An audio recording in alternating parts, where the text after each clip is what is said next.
Hello, नमस्कार. महाराजा kitchen रेसिपीमध्ये आपलं स्वागत आहे.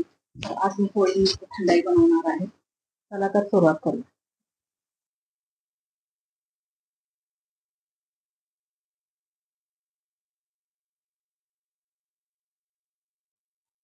थंडाई बनवण्यासाठी लागणार सर्वप्रथम साहित्य पाहू तर त्यामध्ये बदाम, काजू, मनुके, पिस्ता, वेलची, मिरे, सोप, मगजबी. गुलाबाच्या पाकळ्या टाकायच्या आहेत. आता हे जायफळ घालायचे आहे, आपण किसून घालायचं आहे.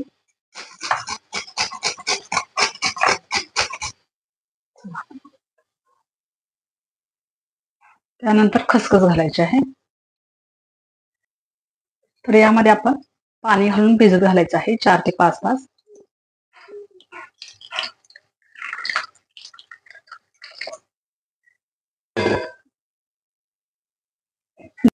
गुलाबाच्या पाकळ्या सुकून घातल्या तरीही चालेल किंवा गुलकंद घातला तरीही चालेल. हे 3 ते 4 तासासाठी भिजत ठेवायचं आहे. आता मी दूध घेतलेलं आहे, तर याला मी गरम करण्यासाठी ठेवते. यामध्ये मी साखर टाकते. दुधाला आपण उकळी आणायची आहे.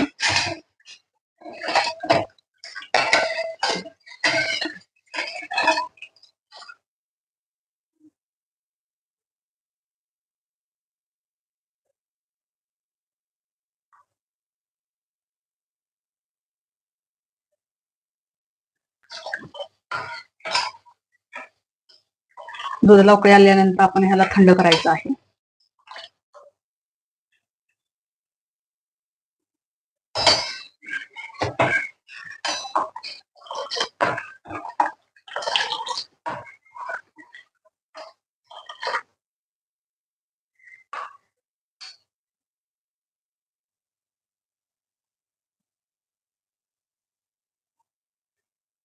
दुधाला उकळी आलेली आहे. आता गॅस बंद करून घेतलेला आहे. हे सर्व ड्रायफ्रुट्स आपण भिजत घातले होते. आता ह्याला आपण मिक्सरला बारीक करून घ्यायचं आहे. आता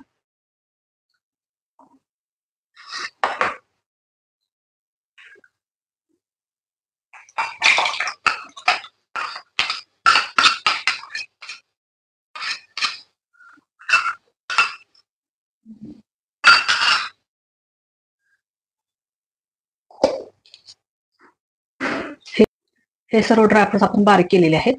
आता ह्याला आपण गाळून घ्यायचं आहे.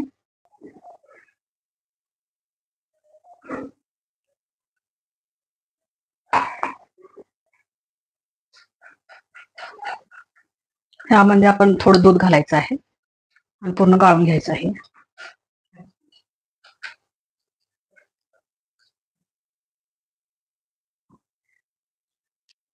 थोडस दूध घालूया.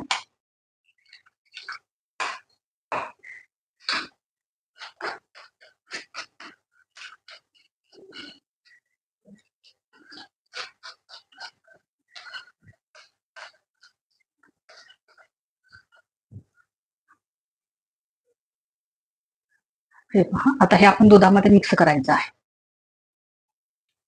आता आपण दुधामध्ये मिक्स करायचं आहे.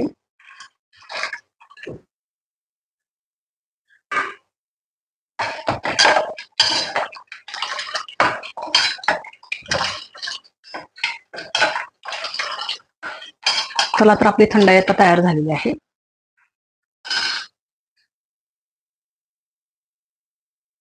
गरमीच्या दिवसामध्ये ही थंडाई नक्कीच करून पहा.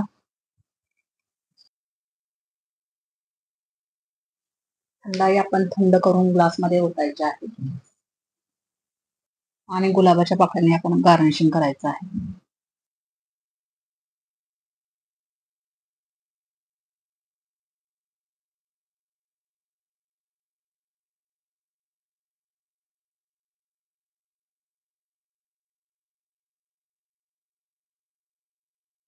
ही रेसिपी आपल्यास आवडल्यास लाईक करा, शेअर करा, सबस्क्राईब करा. बाजूलाच असलेलं बेल आयकॉनचं बटन क्लिक करा जेणेकरून माझ्या येणाऱ्या सर्व रेसिपी आपल्यास पाहायला भेटतील. थँक्यू.